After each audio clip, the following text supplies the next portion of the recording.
The Joe Rogan Experience. So that was like one of the first things that we did is make a really good hemp protein powder. And when we were looking into it, we were like, I can't even believe that you can't grow this.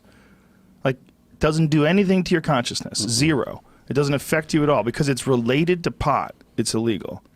The National Hemp Museum is in Versailles, Kentucky. Is it really? Where I graduated high school. Because Woodford County, Kentucky was at one point the largest hemp-producing county in the entire nation. Whoa. And just, I don't know, something about the limestone, the soil conditions, the humidity, the sunlight. Oh, shit. Pot and hemp grows really, really well. Wow. The first legal 500-acre hemp farm in Kentucky unveiled. So now it's legal? In October. Oh, wow. So now they can grow it. Excellent. Beautiful. I don't live there anymore, so I'm out of touch. But hey. That's great news. That's fantastic news. That's amazing. Well, were you just talking about something that I was going to bring up? Oh, shit. I can't remember. Something about new... Mr. Nelson. Something new stuff that had to do with legalization. Marijuana in Kentucky is what we were just talking about. Yeah. It's just pretty crazy that you'd have a hemp museum and have it be illegal for so long with no argument. There's no science. It doesn't pollute anything. It doesn't do anything to the environment.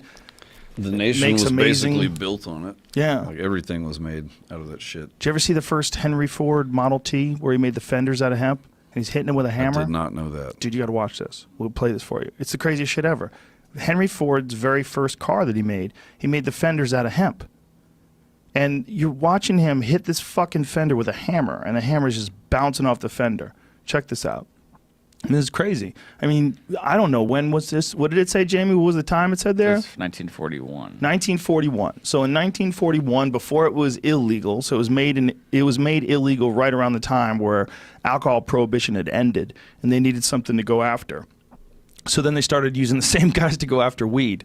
And this was pre that. Look at this. He's hitting this fucking thing with the back of an axe, and it's just bouncing off. It was also a great way to discriminate against Mexican immigrants. It was. And black people, too. The whole name marijuana came from a Mexican slang for wild tobacco. Didn't have anything to do with marijuana. They just created this thing. Like, when they made it illegal, the people that they didn't even understand they were making hemp illegal. They had to explain it to everybody. And then they had like tax stamps that you had to. I bet DuPont understood that though. Oh, they understood the fuck out of it. So did William Randolph Hearst. That guy was the craziest. The guy who Citizen Kane was based on. Rosebud. That guy was the craziest. So here it is. This guy's hitting this hemp fender with a fucking hammer. Henry Rollins testing it. Henry Rollins, goddammit. Look, you barely smudged the thing. I mean, they're so superior to metal. And it's easy. It's a renewable resource. Like, we've fucked this up so bad. It's so obvious. It's one of the biggest examples. People say, why do you drone on about pot all the time? It's because these things like that are one of the biggest examples of just how egregious making it illegal is. It's one of the most amazing plants we've ever discovered. You can make your house out of it. You can fucking eat at it. You can get high with it. You can make your clothes with it. It has all the amino acids. You could use for heating oil. What? You can treat cancer patients. You can treat cancer patients with it. It's here for, somebody put it here. Come on. Come on. Come on. Right? It helps reduce tumor size. It's crazy. Helps a host of different diseases. I know a lot of people that have like serious inflammation problems. They smoke some weed and they're all right. Just lightens everything up. And it's illegal. And you can grow it. You can grow your own. You could grow a shit ton of it in your backyard. Anybody could. Do you have a sprinkler? Okay. You got some good dirt? All right. You got some weed. That weed's just good to go. That's a fucking hardy ass plant. Yeah, my grandmother, she just had some health stuff, and it's like, how do I,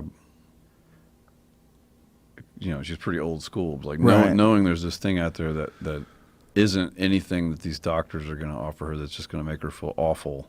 Yeah. And or have to go through all of that. Something to just give you comfort.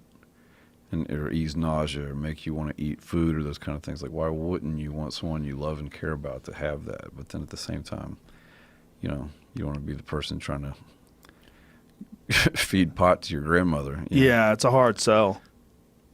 It's a hard sell. Yeah, it's just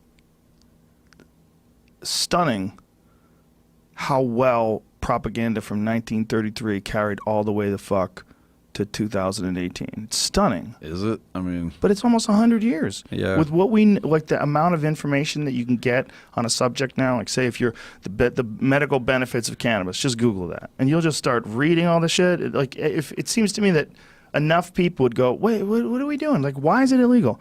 Nobody's died from it. Like, no one. More people die of aspirin every year because 0 die from pot. So it's really, the number's 0.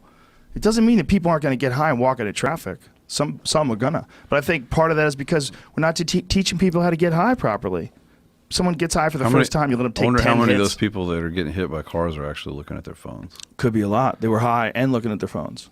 You don't see that here like you do in Nashville. I drive around, and that's like, I hate that. And I'm just driving around town, everybody's texting, everybody's looking down. You can always spot them on the interstate. Yep, weaving. You know, but you don't see that in California. You guys have like really heavy laws. Saw about it today. Yeah, saw it today. Some lady had drifted completely in my lane, and I looked over at her, and I saw the back of her head. Like, I was on her driver's side. I was on that side, looking over at her, and all I saw was the back of her head. She literally wasn't looking at my car, and she was just looking at her phone and working her thumb, and occasionally like looking up at the screen. Or looking up at the windshield. It's like, whoa, you crazy lady. You think just because you're going 40 miles an hour, that's okay because you're on a side street? Like, you're not even looking where you're going. You're driving a car. What if you hit a kid? Jesus Christ. Fuck. What if you slam into some old lady? You know? What if you rear end a bike? You're not even looking. You didn't even notice the bike was there. Boom, you run over some guy's leg. What in the fuck, lady? Or dude?